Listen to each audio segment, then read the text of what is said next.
A very good morning to class 9th. So in the previous class we have started chapter 9, that is the bond of love, and we were knowing that जो writer थे he helped a sloth bear जो कि हिली मतलब जो जहाँ पे snowfall ज्यादा होता है वहां पाए जाते हैं, and his mother got killed and he fall from his back, उनकी बैक से वो नीचे गिर गए. आगे की स्टोरी हम इसमें पढ़ेंगे. So we will start with page 114, paragraph 5th. We put it on one of the gunny bags we had bought. हमने उसे एक जो गनी बैग्स लेकर आए थे उसमें हमने उसमें डाला उसे किसे जो बेबी बैग था उसे. When I got back to Bangalore, I duly presented it to my wife. और ये जब मैं बैंगलोर गया था तो मैं ये अपनी वाइफ के लिए एज अ प्रेजेंट लाया था, एज अ गिफ्ट लेकर आया था. टू माई वाइफ, उन्होंने अपनी वाइफ को ये क्या दिया था, एज अ गिफ्ट दिया था. She was dilated. डिलाइटेड का मतलब होता है very happy. She was very happy to see this. She at once put a coloured ribbon around its neck. तो उन्होंने गया और उसके गले में क्या बांध दिया, एक रिबन बांध दिया गले में. And after discovering the cub was a boy she christened it Bruno. और जब उन्हें पता चला कि मैंने ये क्या है, एक बॉय है, क्योंकि जानवरों में भी मेल फीमेल होते हैं, यू ऑल नो. तो जब उन्हें पता चला कि जो बेबी बैर है वो एक बॉय है, मेल है, तो उसका नाम उन्होंने क्या रख दिया, he christened it Bruno. Bruno उसका नाम रख दिया. Bruno soon to drinking milk from a bottle. Bruno ने धीरे धीरे बॉटल से दूध पीना शुरू कर दिया जैसे छोटे बच्चे पीते हैं. It was but a step further and within a few days he started eating and drinking everything else. ये तो एक फर्स्ट स्टेप था कि चलो बच्चा है तो उसे फर्स्ट दूध ही पिलाया जाए. उसके बाद उसने धीरे धीरे सब कुछ पीना या खाना शुरू कर दिया था. And everything is the right word for he ate. और हर कुछ शब्द उनके लिए एकदम फिट बैठता था. Because for he ate porridge made from any ingredient. Porridge होता है दलिया, किसी भी इंग्रेडिएंट से दलिया बना दो वो उसे खा लेता था. फ्रूट्स खा लेते थे, नट्स, मीट, स्पेशली पॉर्क, करी, rice, regardless of condiments. Condiments होता है spices. And chillies, bread, eggs, chocolate, sweets, pudding, ice cream, etcetera etcetera. वो सब कुछ खाते थे. Each and everything which is without spices and that.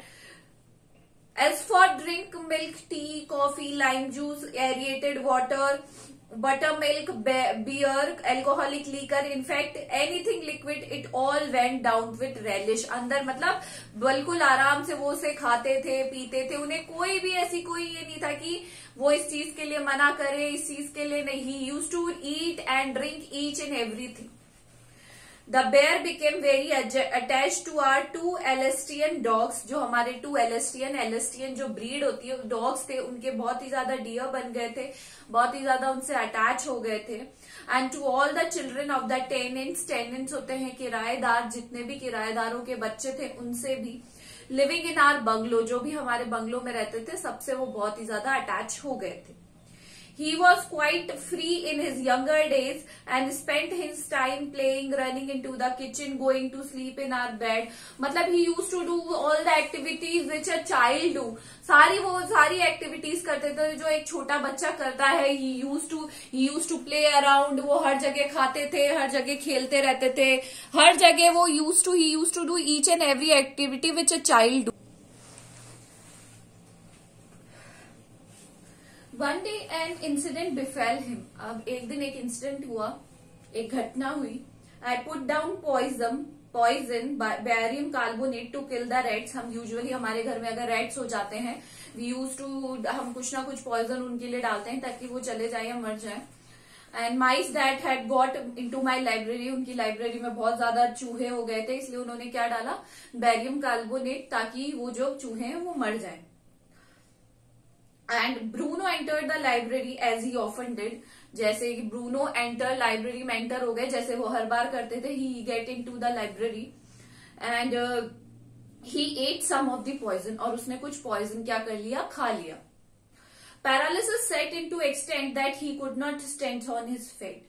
अब वो जैसे ही पॉइजन हुआ तो उसका रिएक्शन ये हो गया कि उनको पैरालिसिस हो गया and he could not step on his feet, वो अपने पैरों पर खड़े ही नहीं हो पा रहा था. I guessed what happened, but he dragged himself on his stump to my wife who called me. But वो धीरे धीरे कोशिश करते हुए मेरी वाइफ के पास पहुंचे और मेरी वाइफ ने मुझे आवाज लगाई. I guessed what had happened. मैंने गैस कर लिया क्या हुआ था. Off I rushed in the car to the vet's residence. जो वेटरनरी डॉक्टर होते हैं, जो एनिमल्स के डॉक्टर होते हैं, मैं उनके पास उन्हें भागकर उसके घर पर लेके गया.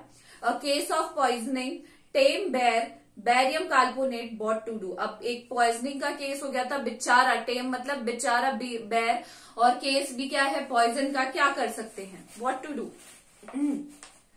Out came his medical books and a feverish reference to index begin. तो अपनी जो बुक्स थी और फेवरेट इंडेक्स था कि उससे क्या क्या उन्होंने बोलना शुरू किया. What poison did you say, sir? Barium carbonate? Ah, yes.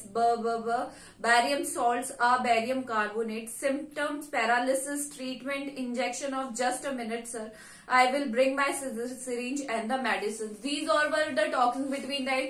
कि उसने, हम जब डॉक्टर से जाते हैं तो पूछते हैं क्या हो गया था, क्या खा लिया था. फिर इस तरीके से they were together और वो इस चीज को डिस्कस कर रहे थे कि अब क्या करना चाहिए. Then the doctor said, let me bring my syringe. मेरी syringe लाने दो and the medicine also. A dash back to the car. और जैसे ही कहे, ब्रूनो स्टिल फ्लॉन्डरिंग होता है स्ट्रगलिंग टू मूव. वो अभी भी स्ट्रगल कर रहा था मूव करने के लिए.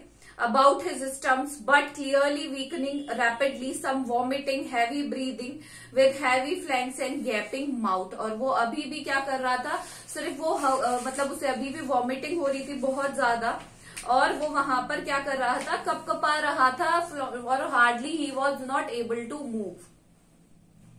Hold him everybody. उन्होंने कहा hold him everybody. In goes the hypodermic, Bruno squeals. 10 cc of the antidote enters his system without a drop wasting. मतलब ये जो 10 cc जो एंटीडोट है वो उसके अंदर जाना चाहिए और इसका एक भी ड्रॉप वेस्ट नहीं होना चाहिए. 10 minutes later condition unchanged. Another 10 cc injected. मतलब बार बार उसे इंजेक्शन लगाए जा रहे थे. 10 minutes later breathing less, stertorous होता है noisily breathing, आवाज लेके जैसे खराटे लेते ना वैसे ब्रीथ करने लगा वो. Bruno can move his arms and legs a little although he cannot stand yet. अब वो अपने आर्म्स और लेग्स तो हिला पा रहा था बट अभी भी वो खड़ा नहीं हो पा रहा था. 30 minutes later Bruno gets up, has a great feed. He looks at us disdainfully as much to say, what's barium carbonate to a big black bear like me? Bruno is still eating. मतलब 30 minutes के बाद ये हुआ कि एक चम्मच से चमत्कार हुआ और वो खड़ा होकर वापस जैसे ही वो डेली खाना खाता था उस तरीके से ही खाना खाने लगा. और ऐसा लग रहा था उसका फेस देख के कि ये क्या है, सोडियम कार्बोनेट मेरा क्या बिगाड़ पाएगा, इतने बड़े ब्लैक बेयर का क्या बिगाड़ पाएगा. So we are going to do till here only, do the hard works of this chapter. Thank you.